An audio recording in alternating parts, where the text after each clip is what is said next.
Maganda topic po natin ngayon about unity. Paboritong topic ng ating mga politiko sa Salmo 133 verse 1. Sabi niya, napakagandang tingnan ang mga mamamayan ng Diyos na namumuhay na may pagkakaisa. How good and pleasant it is daw po.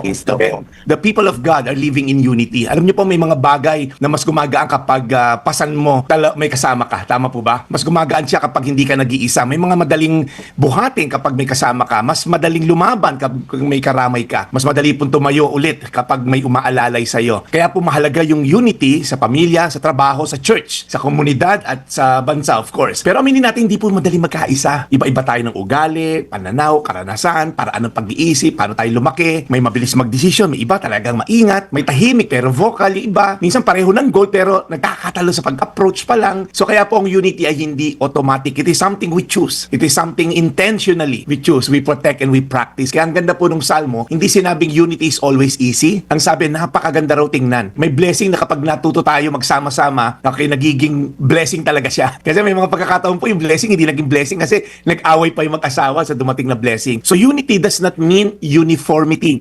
Hindi ibig sabihin na magkakamukha tayo ng suot, magkakamukha tayo ng haircut. Sa North Korea po, ganon. So hindi ibig sabihin na wala ng discernment. Unity means kahit magkaiba tayo, pinipili natin unahin na mas mahalaga. Una, ang Diyos. Kaya po dapat naka-align yung goal natin sa Diyos, yung mission, yung pagmamahal, at kapakanan po ng kapwa. Pagka po gusto mo lang agenda mo, kahit makakasira sa ibang kapwa, walang magiging unity. So ikaw lang yun, soloista ka lang. So minsan ang kalaban po ng unity ay pride. So before I end, gusto natin lagi kasi tayo tama, tayo nasusunod, yung sa akin ng tamang direksyon. That is why unity requires humility. Mas mahalaga ba ang ego mo o ang mission ng Diyos na binigay sa pamilya mo? Unity is not the absence of difference, it is the presence of humility, of love, and shared purposes. So tanungin natin po yung sarili natin, saang relationship ba ako or grupo na mas kailangang mas piliin yung humility, patience, and unity? May offense ba na kailangan kong bitawan para hindi na lumaki yung division and just pursue kung yung pinapapursu sa akin ni God? So again po, sabi sa Salmo 133 verse 1, napakaganda tingnan ang mga mamamayan ng Diyos na namumuhay ng may pagkakaisa. At yan po ay nangyayari lamang kung tayo nakaisa kay Lord at lahat tayo ay merong shared purpose going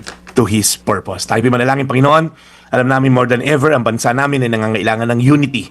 At marami po, Panginoon, from small organization to our nation, Lord God, makikita, Lord, yung pagkakawatak-watak ng mga opinion, ng mga pinupursue. Panginoon, until ipursu lamang yung goal mo, hindi, Lord, kami magkakaroon ng genuine at real unity.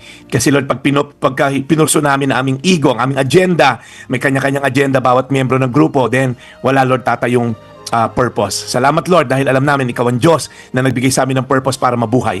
Habulin namin yon, ipursu namin yon, then we're gonna have unity with people who have the same mind. In Jesus' name, Amen. Today's Reflection with Pastor Jeff Eliscopides.